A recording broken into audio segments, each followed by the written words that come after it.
Hello student, I am Sarmila Viskarma, science subject. Today discuss the topic is human digestive system and human nutrition. तो student इसे study करने से पहले हम यहाँ पर एलिमेंट्री कैनल के बारे में स्टडी करेंगे कि what is the elementary canal. So food mouth the throw inter the our body. Okay, तो our digestive system start the mouth and complete the anus that is elementary canal. Means यानी कि ये एक tube की तरह होती है. क्या होती है? एक ट्यूब की तरह होती है और इसे एलिमेंट्री कैनल ही हम कहते हैं, है ना. ये जब हम फूड ईट करते हैं तो फूड स्टार्ट से लेकर के फूड वेस्ट मटेरियल के एक्सक्रिएट तक की प्रोसेस को हम क्या कहते हैं?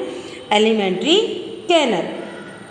इसके बाद जो माउथ में फूड टीथ यानी जो हम जो सबसे पहले क्या करते हैं ह्यूमन डाइजेस्टिव सिस्टम में जो हम फूड ईट करते हैं, है ना.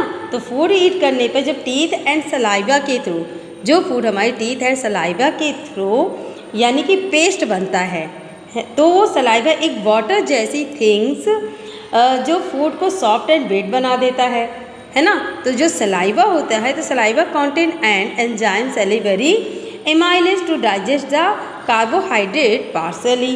यानी कि सलाइवा में एक सेलिवरी नामक एक एंजाइम होता है जो स्टार्च को पार्सली डाइजेस्ट करता है. मीन्स धीरे धीरे ही उसे डाइजेस्ट करता है और ये चिकने फूड को ईसोफेगस के थ्रू ये स्टमक में इंटर करता है. और ये जब फूड ये जो स्टमक होता है ये एक मास्कुलर ऑर्गन्स होता है. तो स्टमक में जो वॉल में प्रेजेंट जो गैस्ट्रिक ग्लैंड्स होता है तो गैस्ट्रिक ग्लैंड के द्वारा यह एक गैस्ट्रिक जूस यानी सेक्रेट करता है और गैस्ट्रिक जूस के साथ ये फूड अच्छी तरह से मिक्स हो जाता है. क्या हो जाता है? गैस्ट्रिक जूस के साथ ये फूड अच्छी तरह से मिक्स हो जाता है. और हम देखते हैं कि इस गैस्ट्रिक जूस में क्या क्या इंक्लूड होता है. तो इस गैस्ट्रिक जूस में pepsin, HCl, mucus and pyloric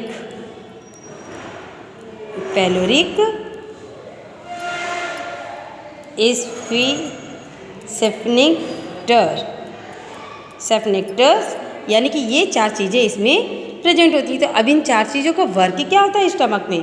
तो सबसे पहले जो पेप्सिन होता है, पेप्सिन प्रोटीन डाइजेस्ट एंजाइम यानी कि जो पेप्सिन होते हैं तो वो उनके जो एंजाइम्स होते हैं वो प्रोटीन को यानी कि एंजाइम को डाइजेस्ट करते हैं. प्रोटीन जो होता है डाइजेस्ट करता है एंजाइम को. पेप्सिन एक प्रोटीन डाइजेस्टिव एंजाइम होता है जो पेप्सिन की प्रॉपर वर्किंग के लिए HCl जिसे हम हाइड्रोक्लोरिक एसिड कहते हैं ये स्टमक के माध्यम को एसिडिक बना देता है. अब HCl to provide the acidic medium for the proper action of pepsin. HCl stomach के बॉल को जला सकता है लेकिन जो म्यूकस होता है ये म्यूकस उसको प्रोटेक्ट करता है. स्टमक के अंत एक पैलोरिक सेफनेक्टर्स होता है जो ये धीरे धीरे फूड यानी कि छोटे छोटे पार्ट्स में यानी कि इसे कन्वर्ट करता है. और mucus to prevent the damage of stomach wall by the action of HCl. यानी कि जो म्यूकस होता है तो HCl के कारण जो डैमेज होता है उसे ये प्रोटेक्ट करता है ना.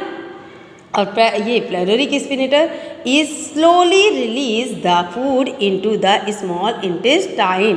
यानी कि जो पैलोरिक जब फूड अच्छी तरह से गैस्ट्रिक जूस में कन्वर्ट होने के बाद ये अब स्लोली क्या होता है ये सारे जब वर्क हो जाते हैं तो ये धीरे धीरे उस फूड को यानी डाइजेस्ट फूड को स्मॉल इंटेस्टाइन एलिमेंट्री कैनल में सबसे बिग पार्ट में ये छोटी छोटी स्पेस में फिल होने के लिए यानी कि हाईली कॉइल रहता है. क्या कहता है? हाईली कॉइल रहता है. अब स्मॉल इंटेस्टाइन जो होता है स्मॉल इंटेस्टाइन है ये जो आपका देख रहे हैं कि जो स्मॉल इंटेस्टाइन होता है तो इसमें जो पैनक्रियाज होता है तो ये पैनक्रियाज से पैनक्रियाटिक जूस और ये सब सारी चीज़ें स्मॉल इंटेस्टाइन में ही होता है.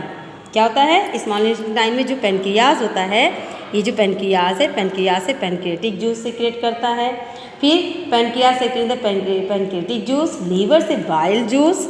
लीवर से क्या ये सीक्रेट करता है? Bile juice. And intestine gland से इंटेस्टिनल जूस सीक्रेट करता है. जो इंटेस्टाइन जूस होता है इंटेस्टाइन जो ग्लैंड्स होता है इससे इंटेस्टिनल जूस सीक्रेट करता है.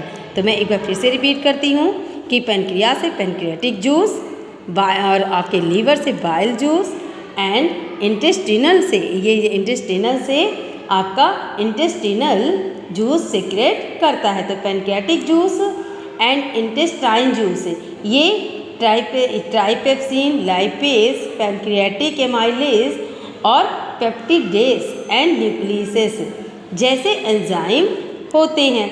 तो जो बाइल जूस होता है, जो ये बाइल डक्ट होते हैं, तो बाइल जूस के 2 फंक्शंस होते हैं। इसमें भी बाइल जूस के कितने फंक्शन होते हैं? 2 फंक्शन होते हैं। पहला, it break the fat into the smaller droplet, provide more surface area for the quick action of enzyme. तो फैट के स्मॉल जो ड्रॉपलेट करके एंजाइम को जो ये क्विक एक्शन के लिए यानी कि ज़्यादा सरफेस एरिया प्रदान करता है। क्या? इस बाइल जूस में। बाइल जूस के 2 वर्क होता है। जो स्मॉल पीसेस होते हैं, तो स्मॉल पीसेस को यानी छोटे छोटे पीसेस को ड्रॉपलेट में करके एंजाइम की क्विक एक्शन के लिए ज़्यादा सरफेस प्रदान करता है, सरफेस एरिया देता है ना। और दूसरा वर्ग क्या है? Bile make the intestinal pH. जो बाइल मेक होता है, जो पीएच होता है, pH alkaline, so why that the digestion of fat and carbohydrate is facilitated, यानी कि बाइल इंटेस्टिनल पीएच को एल्केन बना देती है और इसी वजह से फैट और कार्बोहाइड्रेट का डाइजेशन आसान से हो जाता है, बहुत ही ईजिली हो जाता है। तो finally in enzyme carbohydrate, sugar, protein को अमीनो एसिड यानी कि जो शुगर होता है, तो शुगर जैसे कि यहाँ पर जो ये सब सारी चीज़ें स्टमक में ही होती हैं आपके, है ना। तो इसमें जो फाइनली एंजाइम्स होता है, तो जो कार्बोहाइड्रेट होता है, कार्बोहाइड्रेट को शुगर और प्रोटीन को अमीनो एसिड और फैट्स को फैटी एसिड और ग्लाइसरॉल में कन्वर्ट करते हैं, बनाते हैं, है ना। Glycerol okay. कार्बोहाइड्रेट को शुगर में, प्रोटीन को अमीनो एसिड में और फैट को फैटी एसिड एंड ग्लाइसरॉल में ये बनाते हैं। तो स्टूडेंट ये सारी चीज़ें किस में हो रही है? आपके स्मॉल इंटेस्टाइन में होती है। कब? जब आप फूड ईट करते हैं, तो ये यानी कि जो फूड आपके स्टमक में आ रहा है, तो वो पेप्सिन, एचसीएल, म्यूकस और पाइलोरी के जो स्प्रिंटर होता है, इसके थ्रू जब स्मॉल इंटेस्टाइन में आपका फूड आता है, तो उसमें ये जब बाइल जूस सेक्रेट करता है, तो बाइल जूस के 2 वर्क होते हैं। तो आपको बताया कि वो यानी छोटी छोटी स्मॉल पीसेज जब हो जाते हैं, तो उसको और भी ज़्यादा सरफेस एरिया देता है। दूसरा जो bile make the intestinal pH होता है, उसको एल्केन बनाता है और इसमें carbohydrate, sugar, protein, amino acid and fatty acid में एंड ग्लाइसरॉल में कन्वर्ट करता है। तो स्मॉल इंटेस्टाइन की जो इनर सरफेस पर जो फिगर जैसे स्ट्रक्चर्स होते हैं, जिसे हम कहते हैं बिली, ये जो आपका ये जो क्या है, ये जो स्मॉल इंटेस्टाइन के जो फिगर्स होता है, इसको हम क्या कहते हैं? बिली। ये इन्हें ब्लड सर्कुलेशन में भेजते हैं। ये क्या करते हैं? ये इनको ब्लड सर्कुलेशन में हम भेजते हैं। तो यानी कि बिली जो होता है, तो the inner lining of the small intestine has figure like projection called villi. तो where are nutrients divide in digestion are the absorb into the blood stream. तो in the large intestine the unabsorbed food is sent into the large intestine where water is absorbed and the rest excrete out through anus. Okay. तो अनडाइजेस्ट food large intestine में भेजा जाता है। देखिए जो food हमारा क्या हुआ, डाइजेस्ट हुआ तो स्मॉल इंटेस्टाइन, और जो अनडाइजेस्ट फूड हुआ तो हमारे लार्ज इंटेस्टाइन से ये यानी कि एब्जॉर्ब भेजा जाता है और पानी एब्जॉर्ब होता है, तो बाकी एनस के द्वारा ये एक्सक्रिएट हो जाता है। तो ये थी हमारे ह्यूमन की न्यूट्रिशंस और यह ह्यूमन डाइजेस्टिव सिस्टम। तो स्टूडेंट अगर आपको अच्छी तरह से अंडरस्टैंड हुआ, तो इसे आप एक बार और आप जो भी आपके कमेंट्स हो तो आप ज़रूर भेजिएगा, ओके। या आपको नहीं समझ में आए तो आप दोबारा बोलिएगा, तो मैं आपको फिर से इसे अंडरस्टैंड कराऊंगी, ओके। Thank you.